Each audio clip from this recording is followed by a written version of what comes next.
Here are some good movies you can find streaming on Netflix this week. Action: The Last Stand.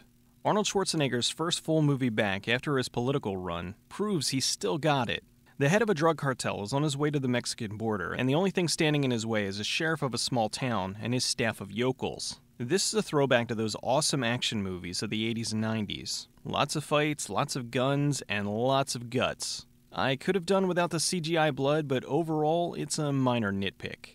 If you miss action movies where they don't rely on shaky cam, this one is for you. Horror. The Skeleton Key. I'd been avoiding this for a long time because I'm not a big fan of Kate Hudson. However, when I found out Ian Softly, the director of Hackers, was at the helm, I decided to give it a shot. The film revolves around a young nurse working at a plantation in New Orleans. There's a voodoo curse that involves an old man that she's taking care of, and she's determined to make some sense of it. I was impressed at the atmosphere and the creepy feel of the film. A well-paced, very entertaining supernatural flick. Sci-fi. Strange Days. This is a personal favorite of mine. Written by James Cameron and directed by Kathryn Bigelow years before her Oscar-winning Hurt Locker. The concept for the film is great. You have a guy who pays people to wear a device called a squid that records anything they do, right down to the feelings. He then sells the recordings to people like a high-tech drug dealer. He is given a clip that shows a major cover-up and he wants to get the footage public. Meanwhile, he's receiving clips from a killer who's recording the murder of people and then using the device to relive the experience over and over.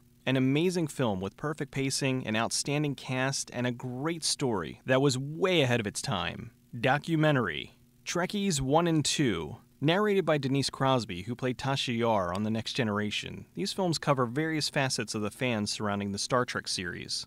Everything from the dentist who makes his office look like the set of the original Trek, to a Klingon rock band, to tons of convention footage. Lots of interviews with cast members, and lots of funny moments. It does get serious occasionally and shows how much a television program has impacted so many lives over the years.